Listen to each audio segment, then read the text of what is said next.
How do you make a podcast?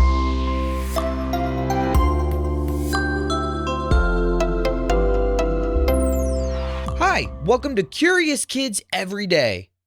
I'm Josh. How are you doing today? It's so good to hear from you.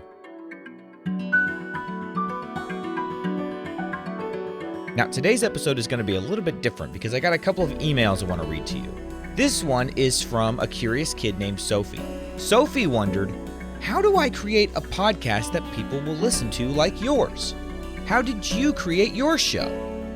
And then Glory and Silas wrote me an email too. They asked, how do you make your episodes? How do you put them all together? And that got me thinking, it might be interesting to make an episode of this show about how I make this show. Does that sound interesting to you? Well, every episode of Curious Kids Every Day starts with a question.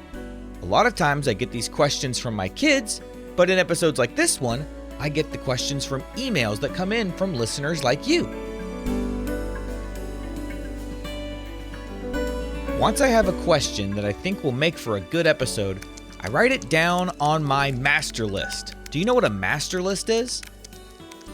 Well, it's a computer document that has a list of every episode of Curious Kids Every Day, going all the way back to episode 1. Now, this episode you're listening to right now is episode 169 of Curious Kids Every Day. And I've got questions planned for, all the way up to 205. Yep, so I've got the next 36 episodes planned. I at least have the questions for them. They're not written or put together yet, but I at least know what they're going to be about. For example, tomorrow's episode is going to be about how crayons are made. Actually, what if I just show you how I'm going to make tomorrow's episode? Then tomorrow, you can listen to it and see how it turned out.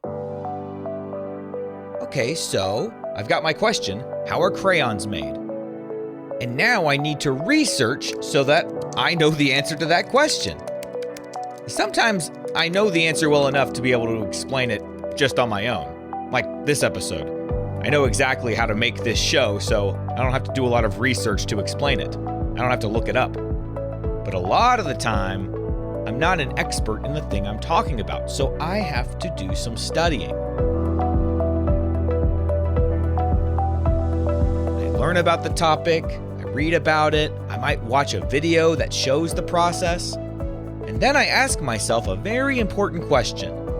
How would I explain this to my kids? For example, crayons are made with something called paraffin wax.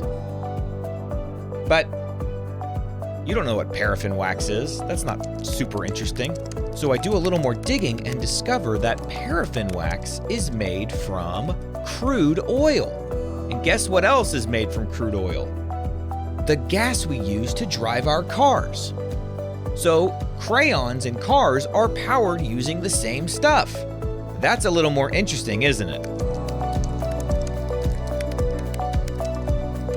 So I write down all these things that I've learned, and then I grab my microphone that sits right here at my computer desk, and I hit record.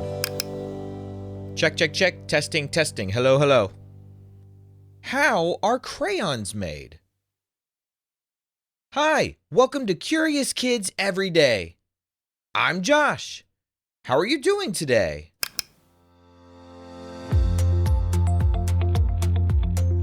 It takes me about 20 minutes to record an episode of Curious Kids Every Day. But most episodes are shorter than that, right? Why does it take longer to record?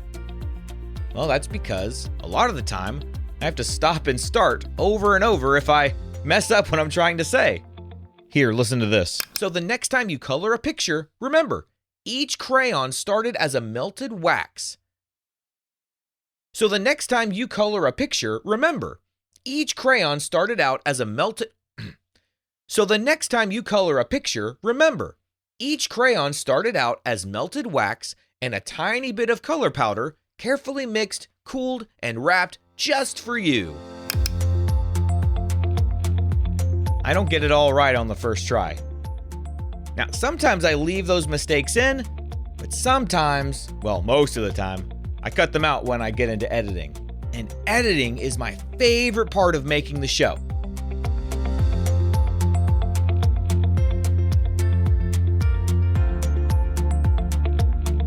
Once I've recorded the episode, I open a program called Adobe Audition. This is an audio editing program on my computer. I can take the voice track that I just recorded and then add all the music and sound effects to make the show that you guys recognize. Okay, I'm going to play you a section from the beginning. Hey, do you like to draw with crayons? Okay, so right here at this part, what music should I use? Maybe this song?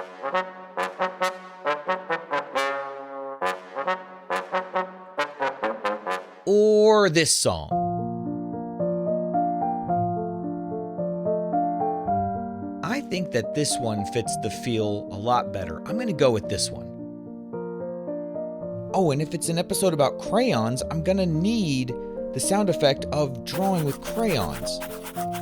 And probably also the sound effect of a box of crayons opening and being placed on a table.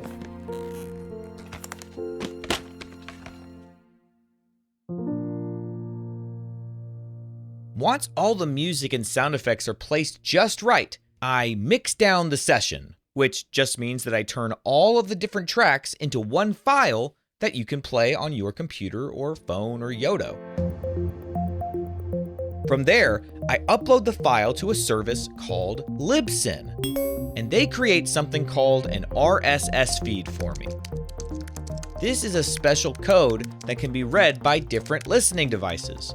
So whether you listen to the show on a Yodo device or a phone or on a computer or, Apple Podcast or Spotify or Pocket Cast, the show is available in all kinds of different places, and it's all pointing from the same place. And that place is called the RSS feed.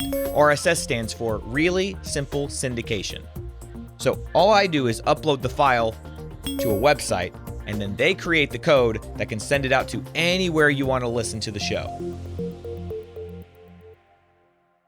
That's how it's done. That's how I make every episode of the podcast. And you know what? I love doing it. I love writing the episodes, getting to learn about new things, adding all the music and effects to make it sound just right. And I love playing the new episodes for my kids to see what they think. Usually they give me some great ideas for new things that I can do on the show. If you have ever thought about starting your own podcast, I want to encourage you to do it. See, when I was a kid, I remember sitting in my room and pretending to be a DJ on the radio. And radio and podcasting are not so different. They're both things you listen to. But when I was a kid, we didn't have podcasts yet. So radio was it. In a way, I knew what I wanted to do as a grown-up, even when I was a little kid. It just hadn't been invented yet. The things that you love to do now, they may be the things that you will always love to do. So, keep doing them. Keep getting better and better at the things you enjoy. Keep learning. Learn as much as you can about the things you love to do. I promise, the more time you spend as a kid learning and doing the things you enjoy, the easier it is to be a grown-up one day. Here's what I want you to do. I want you to make a list of all the things you love to do, and then talk to your parents about it. I bet they'll be able to help you think of some really cool jobs you could maybe do one day that include all of your interests and hobbies. See, you enjoy the things you enjoy for a reason. You were created with those gifts and talents and interests. It's not an accident. You should never feel silly for enjoying the things you enjoy. There's a reason that you do. So keep learning and keep exploring and keep asking questions. Questions like, what kind of things do I love to do? No one is exactly like you. And I think that's pretty cool.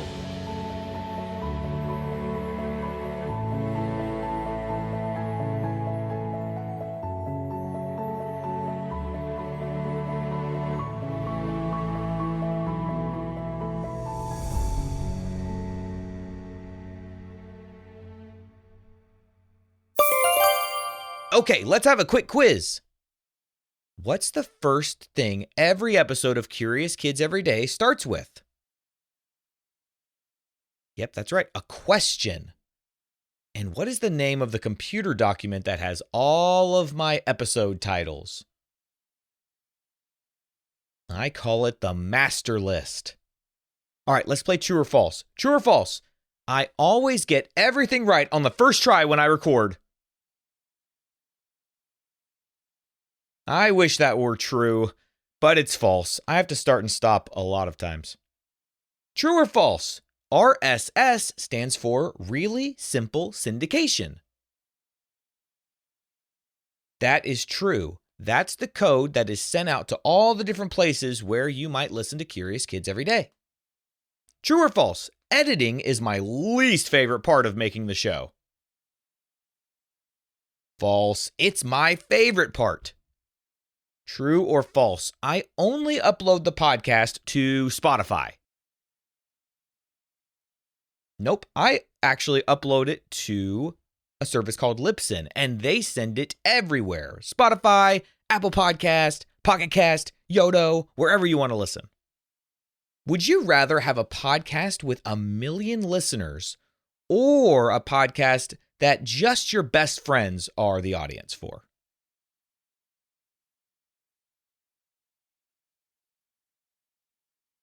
You know, I think that both of these sound fun. Having a show that so many people listen to is a really neat thing, but having a show that just your best friends listen to, you could have all kinds of silly inside jokes and stuff that only your friends would understand. That would be fun too. All right, I've got one What Am I today. Are you ready? What am I? I'm something you use to talk. I turn your voice into sound waves that can be recorded. Without me, your show would only have sound effects and music. What am I?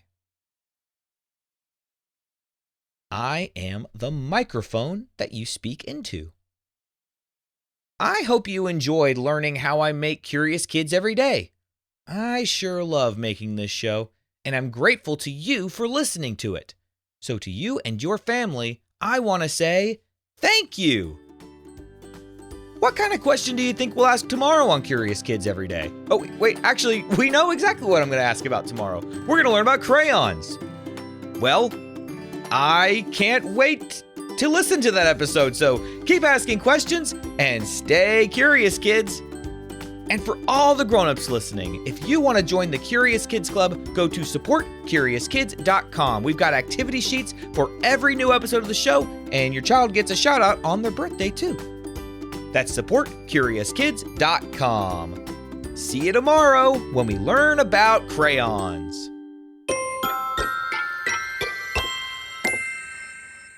Oh, and if you stay till the very end, I have an idea.